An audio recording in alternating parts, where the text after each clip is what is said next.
Alright, hey guys, welcome to episode 27 of the MotorMarvel Podcast. And we have, Sal, some special guests with us today. We do indeed. The boys from TorqueBase, Justin and Blake. Hey guys, how are we? Thanks for having us on. You're welcome. Guys, so this episode, we're going to interview the boys on this great app. It's bringing the community together. It's a fantastic idea. So boys, introduce yourselves and tell everyone what it's about. Wouldn't be the first time. You go. Hi everyone, Justin Regia, co-founder of TorqueBase with Blake Smith. So yeah, we're really pumped about releasing our app. It's been a great journey so far, uptake and everything like that. So it's just about bringing the community together, and it's been a fun journey. It's ups and downs, I'm sure, but Lost probably a little bit more ahead than what we thought, but yeah, we're here now. It's part of the journey though, right? So if it was all straight sailing, then no one, That's it. It's a bit like a driving road. You want to have a bit of, few curves, few bumps, but it's all about. But you get there eventually. Yeah, that's it. So where did the idea spawn from? Who was was it both of you? Was it one night and a couple of drinks and you guys thought, hey, this would be a great idea? Where was that come from? I can answer this one. So it was something that we've known deep down for many years, right? We've gone to meets together where it's largely reliant upon you knowing the organizer. It's all like text messaging probably 10, 15 years ago. Yeah. And then sort of a thing called Facebook really picked up, and again, like you had to be part of certain groups or pages, and it was all word of mouth, right? And then we also known, we just turn up to a server one day, cars turn up. Oh, where are you guys cruising to? Like there was always a question. It was never clear. And then midway through 2023, right, Justin reached out and we're like, we got to do something together. Yeah. And then I remember New Year's 2024, it was like, next year we're launching something together. Like, we're doing something. Yeah. And it went down a good 3 months. I feel like a bit of a rabbit hole. We had all these like different ideas. Yeah. And I remember Justin come over one afternoon, probably thought I was crap. And I said, mate, I've got this empire I want us to build. There's 5 pillars, basically 5 different ideas. Yep. And to be honest, the app was the last of them. Oh, wow. It was, a long journey sort of getting there. And we sort of voiced it. And then one day, after sort of 3 months after that conversation, we went for a cruise in his RS. And for those who don't know sort of where Justin is, we're basically pulling onto Windsor Road from Samantha Island. Yep. And by the time we got to the BP at Kellyville, we were finishing each other's sentences. It was like, we're doing the app, and just align. It just worked. Clicked. You guys obviously know each other for a while then? Yeah. 5 doors down. I grew up with his parents, right? Yeah. So I'm an old bloke, he's a younger fella, right?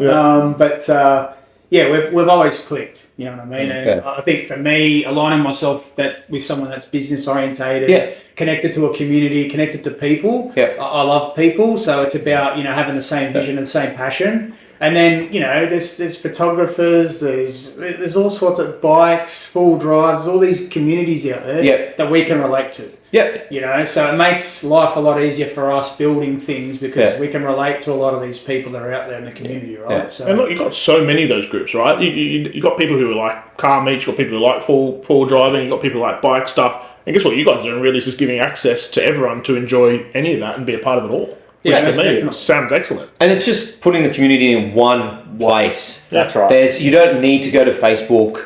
You don't need to go to Instagram. And like you were saying, Blake, like back in the day, I remember being part of the Evo crew. Yeah. You'd have to be in a private group to know about it. If you weren't in that group. If you knew someone who invited you. So this way, it's just bringing people there's some people, unfortunately, out there that don't have the money to buy such great cars. And have an app like this is fantastic for those people to experience those cars. One satisfaction I've got, for the audience is that a person that's close to me, he's not car, bike or full drive at all, right? Yeah. But he downloaded our app and he said, mate, I can't believe you've got a event in Reading in the UK. I said, there's a bike event. He goes, mate, my wife's born there. And I was showing her the app and showing her where the meet is, and we've shared it with friends back in the UK to say, hey. Fantastic. And that just gave me goosebumps. After, again, this person's not car, bike or anything affiliated, downloaded the app. Don't have to be a part of a special group or an admin or anything like that. TorqueBase is about the community. Right? Found it straight away. Bringing everyone together. And you don't have to pay anything or nothing. Nothing. That's fantastic. So that's the best Me thing. and Blake are paying. That's it. So Yeah, we can have another podcast on that. I appreciate it. So guys, we have our Cars and Coffee event on TorqueBase, which is amazing. So it's awesome. And it's just, I think it's a fantastic idea, especially how, Justin, you showed me the map. Yeah. Like, you can go on the map and check where your closest car event is, or bike, or 4x4. That's amazing. Yeah. Like, and click the icon, and the icon actually brings up the meet, what it is, and it could be there's a Skeletric swap meet on there. There's bike swap meet. Again, it's endless. You can list whatever event that you'd like on there. Connect to people, chat to people. The functionality of it's pretty cool and easy. Yeah. And I actually enjoy going through there and just see what there is. I was going to say, how often have you gone on there and gone, oh, look at this? Yeah. Something popped up. And I share it to a lot of people. Yeah. And again, we want to support your events. Yeah. Right. So even though we're in the background building and listening and trying to get all the feedback, we're out there actively sharing your events to get as many people to come. Many new people, not the same faces all the time, but just, again, grow a community for the better. And we don't want it to just be large-scale events or like a ticketed event, like a MotorX, for example. Yeah. It could just be a simple thing like you wake up one Sunday, hey, I want to take the car out. Let's just put up, hey guys, you want to come? Cruise. In fact, when we were building the app, I sort of had more that's likely going to be where all the traffic is, like those types of events, not actual full-on big events. Big events. But we don't want to discriminate, right? Like we want everyone on there. Yeah. Like, our vision, and like you sort of look at the tagline, Unite, Share, Explore. Yeah. That's what we want on a global scale. Like I almost want to be like, if I'm in Singapore one day, cruise up to a servo and I see a TorqueBase sticker on the back of a motorbike helmet or back of a car, whatever. Like it doesn't matter where you are in the world. Like we're all one of the same. You're on holiday, somebody like, what am I going to do today? Maybe I can go into the car event. That's it. What have we got over here? 100%. We've got a camping event on there as well. Full drive meet, 4x4 meet as well on there in Queensland. So the uptake's been pretty good so far. And we're both really enjoying it. It's a lot of work, honestly. Piecing all this together and getting the name TorqueBase and having it resonate with people. And the amount of people asking us, what is it? What's going on with this app? Like, fill us in, let us know. So, man, download it. Get it on your phone. And that's exciting. And look, it's amazing because everyone knows who's watching that the reason why we started the MotorMarvel is because we were noticing that the motoring industry, like the community, was just dying. It was dying out. People weren't going to meets as much, and if there were meets, no one knew about them. That's right. No one knew about them, and people just, it was sad, and I was seeing that like from when I was a kid and when you were a kid, you had the auto salon, you had all these big events, and they were so well known, and then for a period of time they just died out. And what we're trying to do at the MotorMarvel is share that. We want people to come back, no matter what car you have. So at our events, it doesn't matter what you own, it's what you consider your pride and joy. Yeah, I think I mentioned this to you, right? We're sharing the same passion. We're sharing the same passion, and you guys have now put it all in one app, and it's fantastic. Yeah, we've had people reach out to us, like hospitality, right? So obviously the economy in some spots ain't that great. That's where we can step in and help and go, hey, people might reach out to us and go, hey, a certain cafe or bakery or whatever it is, if we turn up with 20 bikes, cars, whatever it may be, makeup. We're helping the hospitality. Like, do you know what I mean? It helps everyone. It's amazing. That's what it's about. So that's why we're driven to get TorqueBase out there, get as many events on there, get the feedback back to us. We'll keep building. We'll keep helping. We want to network. We want to make this work, and we're enjoying it so far, right? So, beautiful. We're losing hair, but we're enjoying it. So anyone out there that knows where I can get we'll put that on the app. Maybe we need a few events in Turkey or something. Justin's hair. Guys, don't forget to download the app. Seriously, you have to download it. We'll put it in the description below, so you do have to download it because it's just amazing. And you'll see our event on there coming up. Correct. But let's know about you guys on cars. So we'll start with Justin first, and then we'll get to Blake. Justin, tell us a bit about your passion. About your passions. Yeah, so for the audience, my background is in the motor racing. I do love my cars, bikes, and four drives. I do have a passion for all of them. What about a favourite? Sorry? What about a favourite? But yeah, raced karts since I was 8 years old. And I suppose some highlights, I raced with Williams F1 team back in 2007 in Spain. Wow. I represented them, come first in Spain, which is pretty cool. But yeah, won 7 Australian titles as well, ranging from go-karts to cars. So, and been fortunate enough to own some cool cars as well. 991.2 GT3 RS Porsche and 992 GT3 RS Porsche. So you like Porsches? It's clear he likes Porsches. So I suppose where the Porsche side of it fits in is obviously from my racing perspective. Those type of cars, roll cages, fixed bucket seats, and obviously track warranty and the support for the brand no matter where you go. And I could go to Nürburgring and hire one of them cars as well. So it resonates no matter where you go in the world. These cars are exactly the same. The support's the same. It just makes life a lot easier for me, and they are a cool car, right? So. Question. Now, I want to know this because I know a lot of people are a bit like on the fence because there's a lot of news out there and debate about it. The difference between the two. Which one do you prefer? Again. Here we go. From two perspectives. From a road perspective, I prefer my 991.2. And there's many reasons for that. From a track perspective, if you underdrive that car, you won't look good on a track. So it gives you that, the power and passion to go, man, I need to drive it harder. I need to focus. I need to train. The mental aspect of a 992 is crazy. If you want the best out of that car. If you want the best out of it. So... We both said, when we first saw that, me and Nick, and we put it on one of our podcasts, when they first came out, we were just like, that's not a road car. That's just stupid. But with all the aero and how much adjustment, it's an achievement by Porsche to build something like that. It's crazy, right? It's nuts. But it's such a massive leap from the 991. I'll give you just a quick one. So the 992, right? If you're driving that on the road, I drive all my cars with the window down. I like air coming in. I was driving the 992 home and I could feel heaps of hot air coming in the cab. I'm going, man, what's going on? It's not that hot outside. But what it is, because of the radiators in the front trunk now, the fan is punching the hot air, and because I've got the windows down, I've disrupted the airflow over the roof with a thing, so it's coming in cab. So these are all the subtle differences between the 991.2 and the 992. The different driving experiences. But then on the track, it's a complete different. It's a pure race. DRS, diff settings, track mode. It's wild.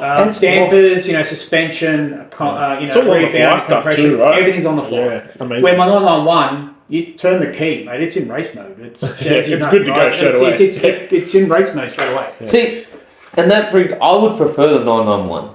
Because 100%. I'm about, if I'm buying you know how I am. I like full on track spec cars, and if I'm buying a track spec car, I don't want it to have any other mode besides just you go fast. Do you know what I mean? Like my biggest pet peeve is you get into modern M3s and C63s and all that, and they've got eco mode and normal. The car's never gonna. I'm not complaining with that. The car's never gonna see that. From every time I've ever test drove like an M car or something, straight Ember. I haven't had anything else. Mate, the 992 picks up that many rocks and stores them all on the side skirts, and again, it's just different things. The sound, the 992 is very subtle in cab. Oh, really? And that's all because of the filters, the APF filters. You can fix it for probably 15k. The sound. Where the 991.2 is an actual Porsche Carrera Cup engine in that car. So it's quite loud in cab. Well, actually, that's yours. When I drove yours, it was loud. But the 992 cockpit is like a Rolls Royce, mate. They have smashed it out of the park. Just everything, the aesthetics, the comfort, the way everything's laid out. But then you jump in the 991.2 and it's very dated. But after a minute driving it, that goes out the window. You don't even know what you've got in front of you. Do you miss the analog dials? No, because I've got it. It's there. I just opened the other car. Because doesn't the 992 have digital? Everything's digital. Yeah. I love analog, 100%. That's the only pet peeve that I have.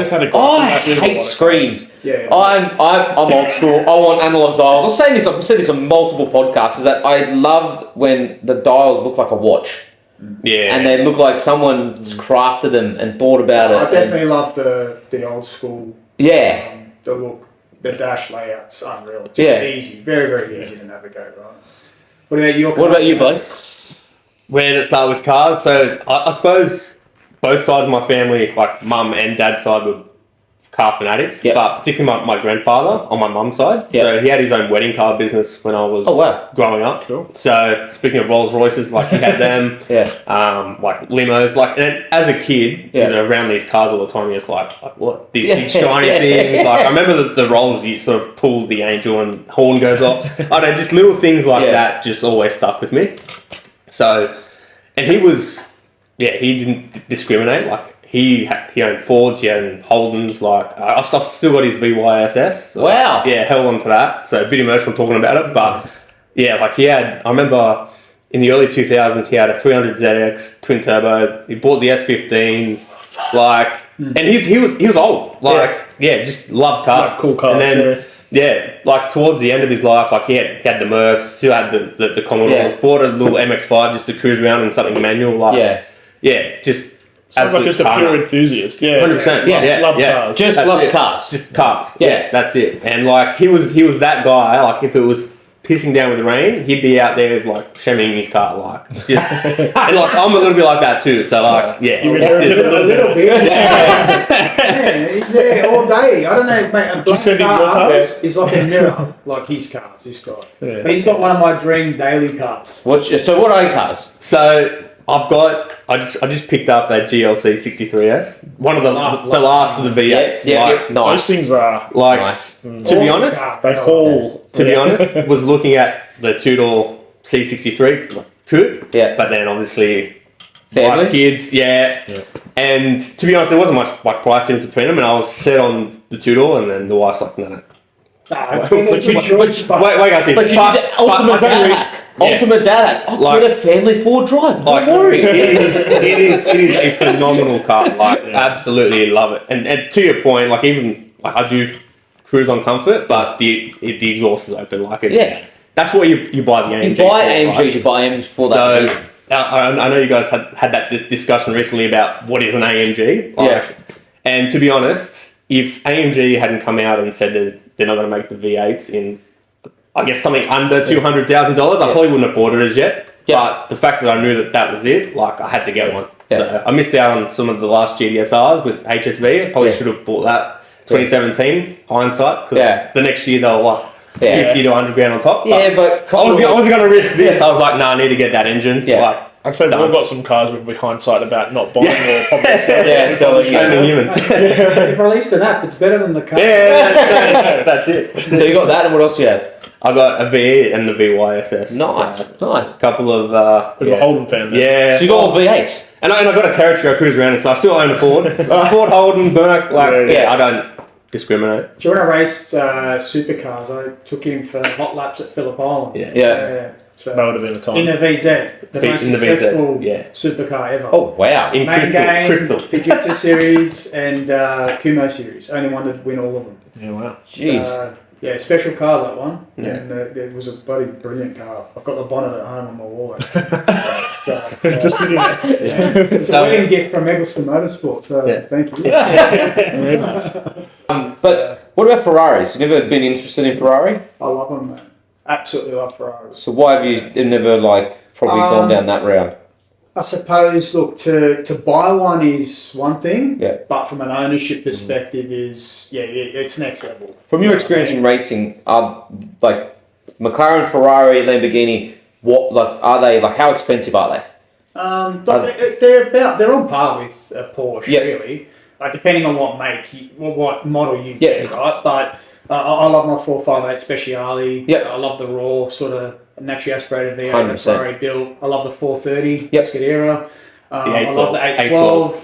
Green Gioni. I I'm not a turbocharged. Yeah, that's guy. fair. That's like me. But in saying that, I appreciate where they are. Like one of the fastest cars I've probably driven around SMP is probably a McLaren 720S. Yep. And I mean, I've done a 137 with the owner next to me long time ago before people are punching out these lap times now with different asphalt that's there on an old track. Yeah. And that's me driving 7/10.